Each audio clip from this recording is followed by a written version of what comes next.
But I came in there with a positive mental attitude. I knew my area of excellence. I've been there, done that, bought the t-shirt, spent the night. I was broke, and I'm telling you right now, I decided I was going to speak my way out of poverty. I'll never be broke another day in my life. I walked in there and I said, I feel good. Like I know that I should. I feel good. Like I know that I should.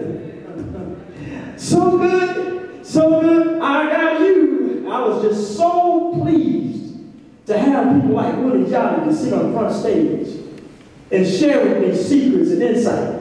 And when I finished, I said, Mr. Jolly, how did I do? He said, you didn't really do too good on the humor. I said, well, Mr. Jolly, they already gave me all your jokes and they told me to make sure you don't say them. So me and Mr. Jolly had almost the same jokes because Mr. Jolly was Mr. Les Brown. And be original. Be original.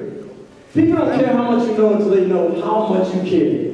Discover your area of excellence if you're ever going to pursue your dreams. If you're going to be responsible for you. What is your unique selling proposition? What do you do better than anybody else? What sells you? What sells you? To pursue your dreams, you got to know what you want to do, have, and become. What sells you? What do you do better than anybody else? Some people have a gift of gab. Some people have a gift of humor. Some people have accounting skills. Some people, as I said before, there's some books in this room. I believe that there's some books in this room that's going to blow America's mind. How many of you have some books in you? There's some books in this room.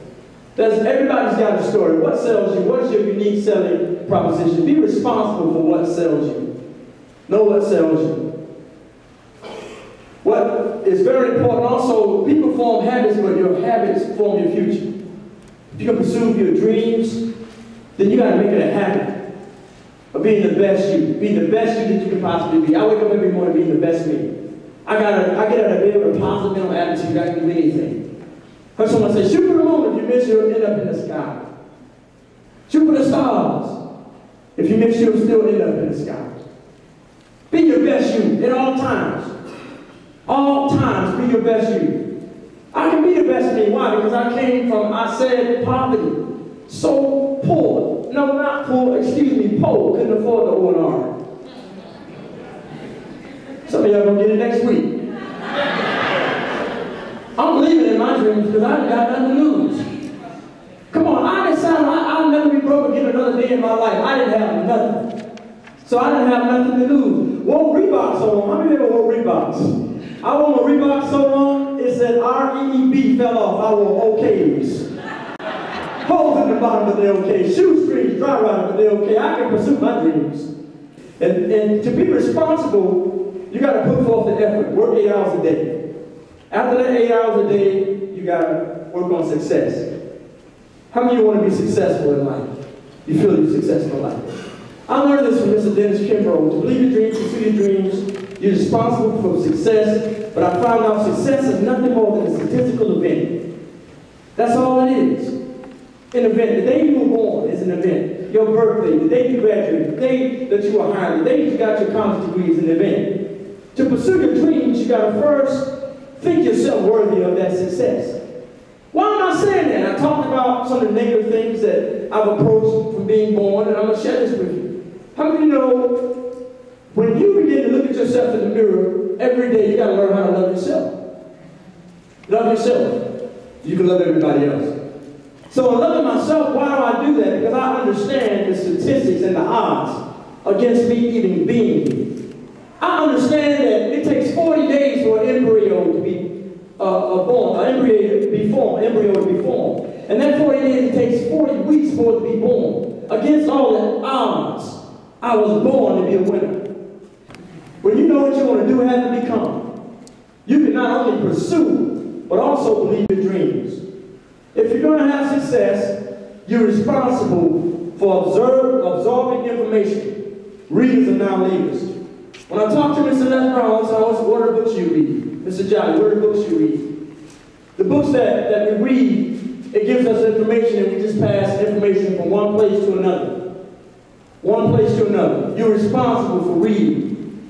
In order for you to accomplish your grandest dreams and ideas, before you can even put in a resume, what I found out even through Dennis Kimbrough and a lot of other positive mentors and speakers is that you got to learn what not to do. it cuts off your learning curve.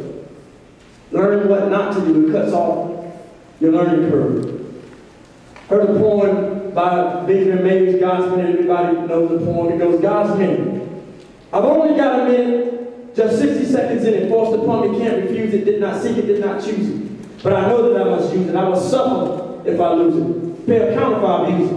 I've only got a minute, just a tiny little minute, and my life is in it. I take advantage of every moment of the day. Every minute. I'm thinking about what I want to do, have, and become. How I want to help other people get what they want, and they help me get what I want. And what I found out, a lot of people cannot pursue their dreams because America's at a point where we're dying to go to work. Dying to go to work. Dying to go to work. We're so stressed.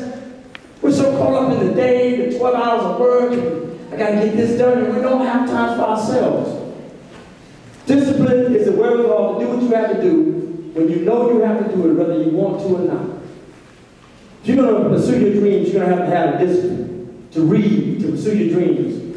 Have the discipline to get up. When's the last time you exercised?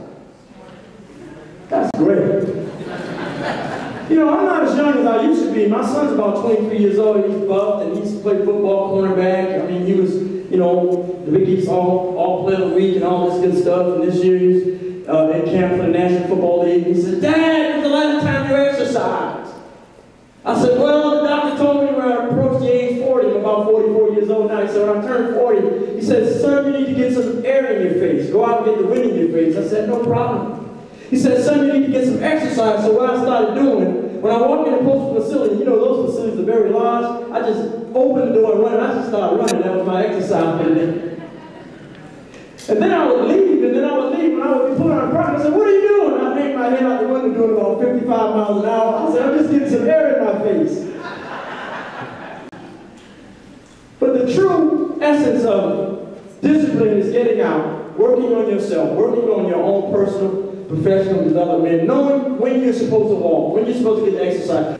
I'm talking to myself because I said, I can do this. I'm going to make it. It's possible. I'm going to live my dream. And I woke up one day, I got tired of just the normal, everyday life. I woke up saying, I'm never going to be broke again. Another day in my life. Tap the person next to you and say, I'm the next millionaire. Come on, tap that person. I'm the next millionaire. I am the next millionaire. You know, people, all right. You are a motivational speaker. I believe in my dreams. Yes, I am. Don't hate. Participate. How you going to do that? Well, we're going to do it one step at a time. You cannot become a millionaire until, first of all, you're a $1,000. And then you're a $1,000. Then you're a $10,000. Then you're a $100,000. Then you're a $250,000. Come on, I don't know about you, but I believe in myself and nobody else does. I've been there, done that. Bought the t-shirts, spent the night. I may look young, but I know about the made sandwiches. I'm talking lemonade without sugar. I'm talking lemonade without lemonade, sugar water. Some of y'all don't know what I'm talking about.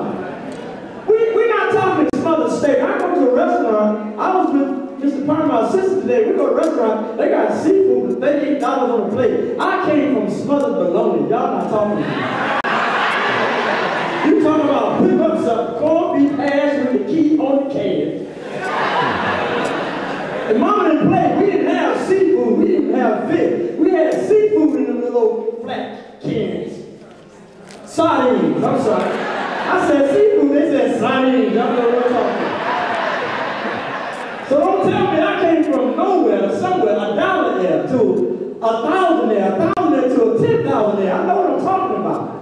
When somebody told me that I could not do it, I believe that I could. Somebody said it couldn't be done, but he was the chuckle reply. Maybe it wouldn't, but he would be one that wouldn't say so until he tried. So with a bit of a grin and a smirk on his chin without any doubt and quitting, he started to grin as he tapped the thing. He said it could not be done, but he did it. Somebody said, you'll never do that. At least no one else has ever done it. So he took off his hat, he took off his coat. The first thing we know, he begun it. With a bit of a grin and a smirk on his chin, on his face, if he were, he hit it. he started to sing as he tackled the thing they said could not be done, but he did it. There'll be thousands that will tell you it can't be done. Thousands that will prophesy failure.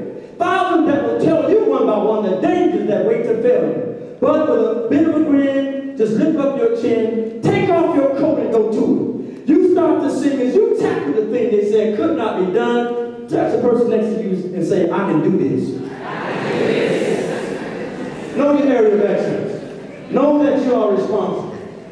Understand the disciplines to believe in dreams. We know the discipline. I was told at one point, practice makes perfect. How many of you believe practice makes perfect? Perfect practice makes perfect. What I like most about what I do is that I serve. Service is the price you pay for the space you occupy. Anybody can serve. When I go to an elementary school, if it's a corporation, not-for-profit, if it's even a church, understand that I got some of the best practice from prison and churches. I spoke in prison for over 15 years and I discovered that I was reaching them too late. So I went back to elementary, back to junior and high school and spoke, and I went back to the high school athletes and I spoke. Then I started speaking to the academic classes. I began to serve. Service is the price you pay for the space you occupy. Anybody can serve. If you want to be a beautician, don't you know every person that sits in that chair, that may be the next millionaire. This is not about millionaires. That's the next person that you can impact their life. Some child's going to come to you maybe for the prom, maybe for the next. Some guy needs a haircut who cannot afford it, and as you begin to serve. Service is the price that we all pay. We were talking this earlier when I got here. Some people were made, some presenters did not make it. I am here because I want to be here. They didn't pay me to go to Africa. Not one dime. I paid to go to Africa. I paid to eat ostrich. I paid to discover the difference between black and colors. I began to serve. I began to give back for what the Creator has given me. When you serve, you understand the principle. It's not how did he die, but how did he live. Now, what did he gain, but what did he give? These are the measures to measure the worth of a man or woman regardless of birth. Now, what was your station, or how was your heart? But how are you going to play your God-given part? The person says, I want to see what you do.